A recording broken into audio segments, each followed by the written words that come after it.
تسليما صلوا عليه وسلموا تسليما كثيرا. السلام عليكم ورحمة الله وبركاته. معاشر المسلمين والمسلمات وزمرة الصالحين رحمكم الله.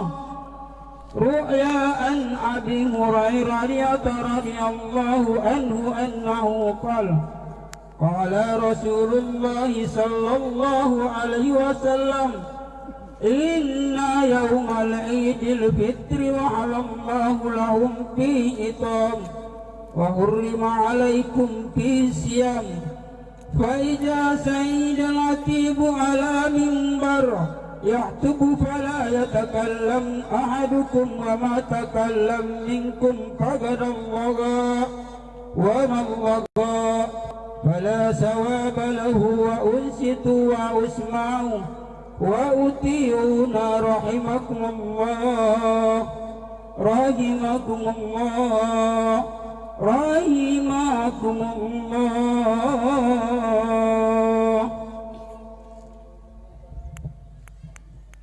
الله أكبر الله أكبر الله أكبر الله أكبر الله أكبر الله أكبر الله أكبر الله أكبر الله أكبر الله أكبر كبيرا والحمد لله كثيرا وسبحان الله بكرة وأصيلا. لا إله إلا الله والله أكبر الله أكبر ولله الحمد. الحمد لله الحمد لله الذي فرض الصيام في شهر رمضان المؤمنين. أشهد أن لا إله إلا الله وحده لا شريك له الذي جعل الجنة المتقين. وأشهد أن سيدنا ونبينا محمدا عبده ورسوله أفضل الأنبياء وأشرف المرسلين. اللهم صل وسلم وبارك على وكرم على سيدنا محمد وعلى آله وصحبه ومن تبعه بإحسان إلى يوم الدين. أما بعد فيا عباد الله اتقوا الله أوصيكم ونفسي بتقوى الله وطاعتي لعلكم تفلحون. الله أكبر الله أكبر الله أكبر walillahil hamd. Hadirin kaum muslimin dan muslimat jemaah Idul Fitri yang dirahmati Allah, puji dan syukur yang sedalam-dalamnya dengan penuh perasaan gembira kita sanjungkan kehadirat Allah Subhanahu wa taala, Tuhan yang telah memberi kesempatan dan kesehatan sehingga di pagi yang ceria ini kita dapat berkumpul di lapangan Desa Jaya Bakti yang penuh barakah ini, mengumandangkan takbir, mengumandangkan tahlil, tahmid dan tasbih, serta melakukan salat Idul Fitri dalam suasana hati yang penuh kegembiraan ini, dengan segala kemewahan yang terasa dipaksakan, dengan segala keberlebihan yang sukar dibayangkan dalam pesta Hari Raya Idul Fitri yang gegap gempita. Semoga saja kita saling mengunjungi dan memaafkan di antara kita. Kita kumandangkan takbir Allahu Akbar sebagai pengakuan yang tulus akan kebesaran Allah Rabbul Alamin, Allah yang Esa, Maha Kuasa, Maha Pengampun, Maha Pemurah Pencurah Rahmah, Maha Pengasih yang tak pilih kasih. Kita sadari betapa kecilnya manusia ini di hadapan Allah yang Maha Agung. Kebesarannya tiada terbayang dan tiada terbatas. Kita kumandangkan gema tahlil La ilaha illallah sebagai ikrar yang mendalam, sebagai suatu sumpah yang hakiki, yang paling dasar bahwa tidak ada Tuhan yang patut disembah selain Allah. Kita pertegas berulang-ulang pernyataan itu, sebab kadang-kadang tanpa sadar kita telah mempertuhankan benda, tanpa sadar kita telah mempertuhankan manusia, tanpa sadar kita telah mempertuhankan kedudukan dan jabatan, tanpa sadar kita telah mempertuhankan harta dan kesibukan-kesibukan dunia lainnya. Kita sering lalai melaksanakan perintah Allah, kita selalu menganggap remeh larangan-larangan Allah. karena sibuk hiruk dengan pikuk gebiarnya persoalan dunia.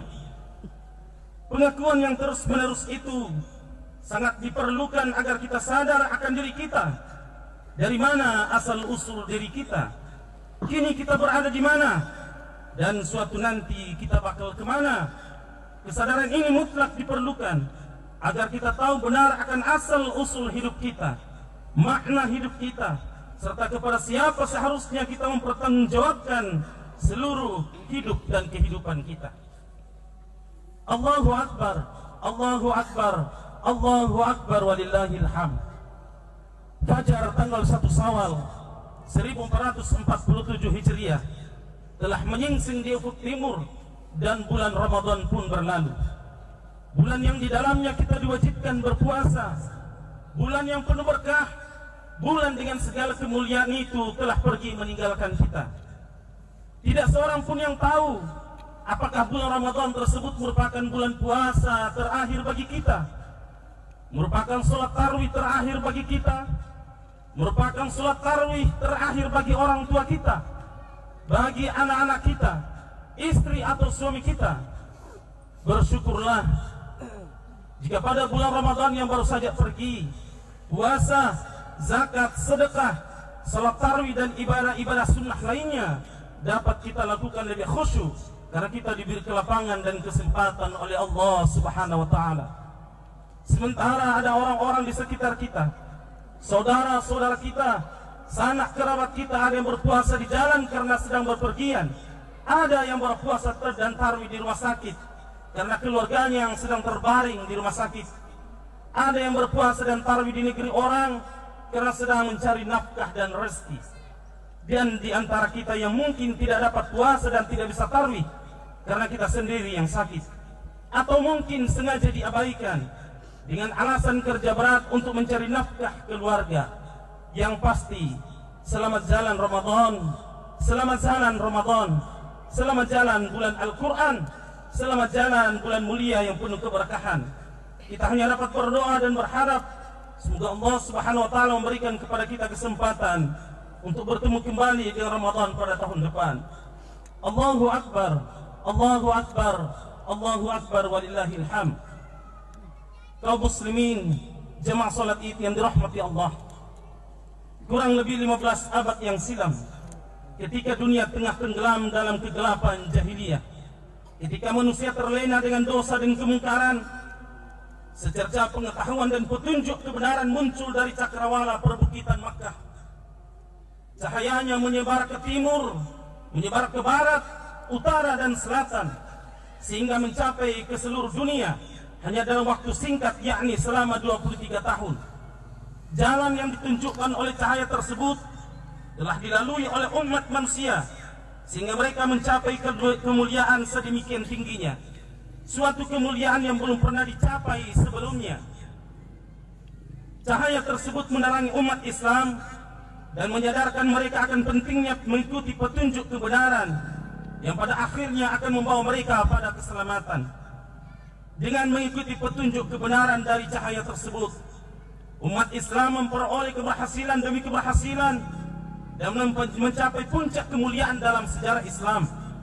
Selama beberapa abad lamanya, umat Islam memimpin dunia dengan penuh keagungan dan kekuatan, sehingga tidak ada kekuatan di masa itu yang berani menantangnya. Umat Islam adalah negara superpower pada saat itu. Namun sayang, seribu sayang, kenyataan ini hanya tinggal cerita yang tak bermakna. Kejayaan Islam di masa lalu hanya tinggal kenangan, tinggal dalam buku-buku sejarah yang memenuhi perpustakaan Islam, hanya tinggal bacaan bagi pelajar dan mahasiswa, hanya dijadikan pengantar untuk naik tingkat ataupun lulus ujian. Umat Islam kini telah terpuruk ke tingkat yang paling parah, lebih buruk dari masa-masa jahiliyah, masa-masa kebodohan. Betapa tidak, kalau di masa jahiliyah orang-orang kafir menginjak-injak kebenaran, kini umat Islam sendiri yang menghina kebenaran Islam itu. Islam bukan saja dihancurkan oleh kaum-kaum kafir, tetapi juga sedang dihancurkan oleh umat Islam itu sendiri. Di mana-mana hal-hal yang keji, kefasikan, kejahatan telah meningkat dengan cepat. Tidak ada lagi yang tersembunyi di hadapan kita. Sikap acuh tak acuh terhadap agama, menghina, meremehkan, sudah menjadi kebiasaan umum pada zaman ini. Sungguh, zaman ini semakin menunjukkan tanda-tanda yang memprihatinkan. Umat manusia sudah berada di puncak kerusakan moral yang semakin parah. Umat Islam yang fenomena umat di akhir zaman, yang semestinya memberi contoh kepada umat yang lain, justru telah melakukan pelanggaran, melampaui ambang batas kemanusiaan. Tanda-tanda di akhir zaman semakin nampak. Kriminal semakin meluas, penyalahgunaan narkoba semakin mewabah, judi merajalela, pembunuhan semakin sadis, zina semakin terang-terangan, sementara upaya penanggulangannya hampir tidak lagi manjur. Ibarat pengobatan, pasien bukan saja bertambah parah, melainkan para dokter pun, para pemimpin pun telah tertular berbagai penyakit sosial. Ancaman dari langit yang datang silih berganti, hampir tidak lagi dihiraukan. Di mana-mana orang terus tidak peduli. Kriminal, konflik, perpecahan, demonstrasi, zina, judi, narkoba, banjir dan tanah longsor serta gempa bumi, badai tsunami, angin puting beliung, semuanya adalah ancaman. Kini siaga satu langit sedang mengintip setiap kelengahan. 72 kejadian di akhir zaman yang disebutkan oleh para ulama, sebagian besar sudah terjadi. Itu berarti kita tinggal menunggu malapetaka lebih besar yang akan datang menerjang semua orang. Kalau para pemimpin tidak segera menyatukan langkah antisipasi, terutama para pejabat, para aparat, para ulama, para pendidik dan tokoh-tokoh masyarakat, tidak lagi mau bekerja sama mengatasi semua ini, maka umat ini akan semakin jauh dan akan ramailah bumi ini dengan pelanggaran-pelanggaran hukum, kekerasan dan sebagainya. Sebenarnya para ulama mengatakan bahwa bencana itu hanya tinggal menunggu waktu. Apabila manusia makin tidak peduli, maka akan datang bencana yang sangat mengerikan, bencana yang tidak seorang pun mengetahuinya. Allah Subhanahu wa taala telah menyatakan hal itu di dalam Al-Qur'an, surah Al-Isra ayat 16. A'udzu billahi al-'alim minasy syaithanir rajim. Wa idza aradna an nuhlika qaryatan amrana mutrafiha fafasaqu fiha fahaqqa 'alaiha al-qawlu fadammarnaha tadmira. Dan jika kami hendak menghancurkan sebuah negeri, maka kami perintahkan kepada orang-orang yang hidup mewah di negeri itu supaya menaati Allah, tetapi mereka melakukan kefasikan di dalamnya. Para orang-orang yang hidup mewah melakukan khamar, melakukan narkoba, maksiat, judi dan lain sebagainya, maka sudah sepantasnya berlaku terhadap ketentuan kami. Kemudian kami hancurkan negeri itu sehancur-hancurnya. Di dalam surah Al-Isra ayat 58 Allah Subhanahu wa taala berfirman, "Wa in min qaryatin illa nahnu muhlikuha qabla yaumil qiyamah aw mu'azzibuha 'adzaban syadida kana dzalika fil kitabi mastura." Tak ada satu negeri pun yang durhaka penduduknya, melainkan kami membinasakannya sebelum hari kiamat, atau kami azab penduduknya dengan azab yang sangat keras. Yang demikian itu telah tertulis dalam kitab Lauhil Mahfuz. Quran surah Al-Isra ayat 58. Inilah peringatan keras dari Allah kepada semua orang. Kami hancurkan dalam kata ayat di atas. Bisa jadi lebih dahsyat daripada badai tsunami Aceh, lebih dahsyat dari likuifaksi di Palu.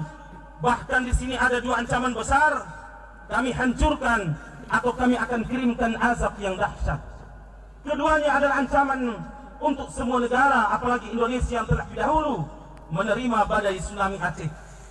Ingat, sebelum kiamat ada bencana besar, ada negeri yang dihancurkan, ada negeri yang ditenggelamkan. Awas peringatan dari langit, dan ancaman itu bisa jadi seperti kebinasaan umat terdahulu. Kita semua tidak tahu apakah sebelum kiamat yang disebutkan dalam ayat di atas, sebelum kiamat 100 tahun, 50 tahun, ataukah 10 tahun. Wallahu a'lam, Allah yang maha tahu. Namun bagi orang-orang yang beriman, tentu tidak menunggu setelah terjadi baru percaya, setelah hancur baru menyesal, melainkan harus segera mempersiapkan diri mengatasi kemungkaran dengan menggiatkan saling mengingatkan dakwah dan doa. Para ulama beritahu bahwa kedurhakaan umat hari ini adalah kumpulan dari kedurhakaan umat-umat Nabi terdahulu. Ini berarti umat di zaman ini terancam kumpulan musibah yang akan menimpa kaum-kaum terdahulu. Kita semua terancam dibenamkan ke bumi, terancam dihempas badai, terancam dikirimkan batu kerikil dari langit, terancam tenggelam dan sebagainya. Seperti yang dinyatakan oleh Allah Subhanahu wa taala dalam firman-Nya surah Al-Ankabut ayat 40, yang artinya, maka masing-masing mereka itu kami siksa disebabkan dosanya. Maka di antara mereka ada yang kami timpakan hujan batu kerikil, dan di antara mereka ada yang ditimpa dengan suara keras yang mengguntur, dan di antara mereka ada yang kami benamkan ke dalam bumi, dan di antara mereka ada yang kami tenggelamkan. Dan Allah sekali-kali tidak menganiaya mereka, tetapi merekalah yang menganiaya diri mereka sendiri. Jadi solusinya, jamaah yang dirahmati Allah, hentikan kemungkaran, hentikan khamar, hentikan segala judi, hentikan semua narkoba, hentikan zina, hentikan wanita yang setengah telanjang, hentikan hujat menghujat, hentikan tuduh menuduh dan sebagainya. Karena dunia ini bukan tempat tinggal, tapi dunia ini adalah tempat meninggal. Semua ancaman di atas telah disebut sejak 1400 tahun silam oleh Allah Subhanahu wa taala. Sama-sama adalah ancaman besar yang sudah dipersiapkan oleh Allah untuk menerjang semua orang yang tidak peduli dengan keterpurukan moral yang melanda umat pada zaman ini. Allahu Akbar, Allahu Akbar, Allahu Akbar walillahil hamd. Kaum muslimin, jamaah salat Id yang dirahmati Allah, di hari bahagia ini, mari kita melihat ke depan dan memikirkan generasi kita yang akan datang. Bisa kita lihat sekarang dan dapat kita rasakan apabila kita mengajak kebaikan. Kadangkala ada orang saja yang meremehkan dan bahkan mencela. Tetapi coba kita lihat bila diadakan musik orgen tunggal, berkumpul antara yang bukan muhrim, walau tak diundang banyak yang datang. Dan pernahkah kita terbayang bila ulama-ulama, bila ustadz sudah meninggal, siapa yang akan menjadi penerus-penerus mereka? Bila pemuda kita tidak peduli dengan Islam, atau mereka tidak mau belajar, apakah kita tidak berpikir siapa yang akan menjadi khatib setiap Jumat? Siapa yang akan memimpin imam tarwih? Siapa yang akan memimpin sholat wajib? Siapakah yang akan memimpin yasinan? Dan siapa yang akan memimpin syukuran? Pernahkah kita berpikir ketika orang meninggal dunia, siapa yang akan memandikan jenazahnya, mengkafaninya, menyolatkan, menguburkan apabila para ulama, para ustaz tidak ada lagi dan tidak ada penggantinya? Maka mari kita sama-sama berpikir, jamaah yang dirahmati Allah, dan introspeksi diri masing-masing. Tidakkah kita takut? Mau kemana para pemuda kita? Bukankah ini sebuah proses menuju kehancuran? Sejarah umat manusia membuktikan hancurnya sebuah bangsa dan peradaban bermula dari rusaknya karakter moral di kalangan para pemudanya, kemudian masyarakatnya, kemudian para pemimpin-pemimpinnya. Terkadang banyak orang yang salah bila hewan ternaknya tidak pulang waktu maghrib, dicari sampai ketemu. Tetapi bila ada anak perempuan mereka tidak pulang sampai larut malam, dibiarkan saja tanpa khawatir dan peduli. Pada hari ini, seiring dengan perkembangan teknologi, era modernisasi yang nyaris tak terbendung, kita sudah tidak aneh lagi melihat anak-anak kita yang dibekali oleh para orang tua dengan peralatan-peralatan elektronik seperti handphone, komunikasi yang bisa apa saja, termasuk mengakses tayangan-tayangan kotor yang merusak moral seperti pornografi dan pornoaksi. Di samping dampak lain seperti kecanduan game dan semacamnya yang semakin merenggangkan hubungan komunikasi antara anak dan orang tua, ini adalah salah satu contoh kasus di mana mungkin saja kita menganggap itu sebagai bukti kasih sayang kita kepada mereka. Sehingga lihatlah anak-anak kita sekarang, mereka lebih mementingkan dan lebih mengutamakan handphonenya daripada bercerita dengan ibunya dan ayahnya. Namun marilah kita memikirkan dengan jernih bahwa bukti cinta dan sayang kita yang sesungguhnya kepada mereka adalah dengan berusaha menyelamatkan mereka dari siksa api neraka. Allah Subhanahu wa taala berfirman, "Ya ayyuhalladzina amanu qu anfusakum wa ahlikum nara wa quduhan nas wal hijarah." Wahai orang-orang yang beriman, jagalah diri dan keluarga kalian dari api neraka yang bahan bakarnya adalah manusia dan batu. Quran surah At-Tahrim ayat 6. Allahu Akbar, Allahu Akbar, Allahu Akbar walillahil hamd. Kaum muslimin, jamaah salat Id yang dirahmati Allah. Lihatlah di zaman ini, di desa Jaibakti yang tercinta ini, lebih mudah mencari pemuda pandai menyanyi daripada pemuda pandai mengaji. Lebih mudah mencari pemuda yang pandai meniru artis-artis Korea daripada pemuda yang meniru sifat-sifat baginda Rasulullah Muhammad SAW. Lebih mudah mencari anak-anak, remaja, pemuda yang menggenggam HP daripada pemuda yang memegang Al-Quran. Lihatlah di desa Jaibakti ini, lebih mudah mencari remaja yang pintar menari dengan musik TikToknya daripada meniru gerakan-gerakan sholat di dalam baitul atau di dalam masjid. Pergeseran perilaku masyarakat yang cenderung mengarah kepada sikap menggampangkan dan menyepelekan semua hal akibat media sosial menjadi keprihatinan kita bersama. Banyak saat ini orang-orang bermedia sosial tidak mengedepankan akhlakul karimah. Jari jemari dalam status dan komentar di media sosial malah terkadang lebih tajam dari mulut tatkala berbicara. Di media sosial banyak yang tidak lagi menghormati orang tua dengan berkata semaunya saja, jauh dari akhlak yang dicontohkan baginda Rasulullah Muhammad SAW dan orang tua kita dulu. Ujaran kebencian, fitnah, ghibah, namimah, dan mengkonsumsi informasi-informasi bohong sudah menjadi hal yang lumrah di media sosial. Rasulullah pun sebenarnya telah mengajarkan bagaimana menyikapi sebuah berita, di antaranya dengan bertabayun atau klarifikasi melalui firman Allah Subhanahu wa taala yang artinya, wahai orang-orang yang beriman, jika ada seorang fasik yang datang kepada kalian dengan membawa suatu berita penting, maka tabayyunlah, telitilah dulu agar jangan sampai kalian menimpakan suatu bahaya pada suatu kaum atau dasar kebodohan, kemudian akhirnya kalian menjadi menyesal atas perilaku kalian. Quran surah Al-Hujurat ayat 6.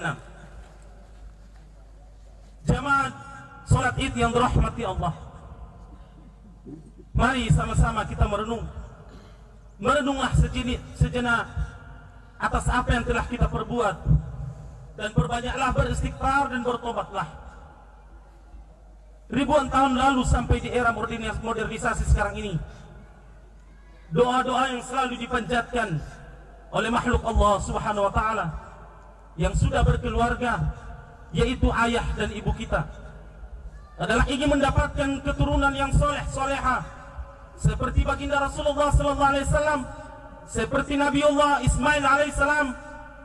Dari kandungan 1 sampai 9 bulan 10 hari engkau dielus dalam perut ibumu, dan orang tuamu berbisik, ya Allah, semoga anakku nanti bisa menjadi kebanggaan ayah ibu di dunia maupun di akhirat. Mereka selalu berdoa, Rabbi habli minas salihin, Rabbi habli minas salihin, ya Rabb, berikanlah kami keturunan yang soleh-solehah. Itulah doa-doa kecil yang ibu kita ucapkan saat bertemu dengan Allah di waktu sujudnya. Tapi pada kenyataannya apa yang terjadi? Setelah engkau lahir dan sudah menanjak remaja dan dewasa, orang tuamu tidak mengharapkanmu menjadi seorang sarjana. Orang tuamu tidak mengharapkanmu menjadi seorang doktor. Orang tuamu tidak mengharapkanmu menjadi seorang profesor. orang tuamu tidak pernah mengharapkanmu menjadi seorang tiktokers, facebooker, pemain game hebat yang tidak pernah terkalahkan, menjadi pemimpin-pemimpin yang banyak pangkat, menjadi pengusaha-pengusaha yang punya harta yang melimpah ruah, menjadi pendidik yang punya banyak ilmu dunia tinggi dan lain sebagainya. Bukan itu yang orang tuamu harapkan. Tapi yang orang tuamu harapkan adalah engkau bisa menjadi manusia yang soleh, soleha, yang bisa mendoakan mereka dari hidup, membimbing mereka menjelang sakaratul maut, dengan menuntun mereka pada saat mendekati sakaratul maut, dengan mengucapkan kalimat, ayah, ibu, ucapkan la ilaha illallah, la ilaha illallah. Setelah mereka meninggal, doakan mereka sampai di akhir hayat nanti. Wahai para pemuda, tanyakan pada jiwamu yang tenang, ya ayatuhan nafsul mutmainnah, wahai jiwa yang tenang, sudahkah engkau menjadi pemuda yang diharapkan dari doa-doa orang tuamu yang menembus 7 lapis langit dan bumi? Tanyakan pada jiwamu, wahai pemuda, sudah berapa kali engkau membaca Rabbi ghfirli wa liwalidayya warhamhuma kama rabbayani shaghira? Tanyakan pada hatimu, tanyakan pada akamu, sudah berapa kali engkau membaca Rabbi ghfirli wa liwalidayya warhamhuma kama rabbayani shaghira? Tanyakan pada hatimu yang tenang, wahai para pemuda, sudah berapa kali engkau mencium tangan orang tuamu? Sudah berapa kali engkau memeluk ibumu? Seberdosa apapun mereka, sejahat apapun orang tuamu, itu bukanlah urusanmu. Urusanmu adalah bagaimana caramu mengabdi kepada mereka, taat kepada mereka. Persoalan dosanya Allah yang lebih tahu daripada engkau. Maka tanyakan pada hatimu, sudah berapa kali engkau mencium tangan orang tuamu? Sudah berapa kali engkau memeluknya? Jangan nanti tiba masanya tiba, azal menjemputnya, baru engkau memeluk batu nisannya. Batu nisannya tidak ada berguna. Yang berguna itu adalah doa-doamu. Doa-doa yang soleh yang bisa menembus 7 lapis langit dan meringankan siksa kuburnya. Maka berhati-hatilah wahai para pemuda. Engkau akan membawa kemana orang tuamu nanti? Ke nerakakah atau ke surganya Allah? Kalau engkau menjadi pemuda mencintai khamar, mencintai minuman keras, kalau engkau pemuda yang mencintai lemfox, kalau engkau pemuda mencintai judi, narkoba, sabu-sabu, prostitusi, mengumbar aurat, mencuri, dan menonton film-film kotor, maka bersiap-siaplah, engkau pasti akan membawa orang tuamu ke dalam neraka jahanam yang apinya membara dan abadi. Apakah itu tanda terima kasihmu kepada orang tuamu?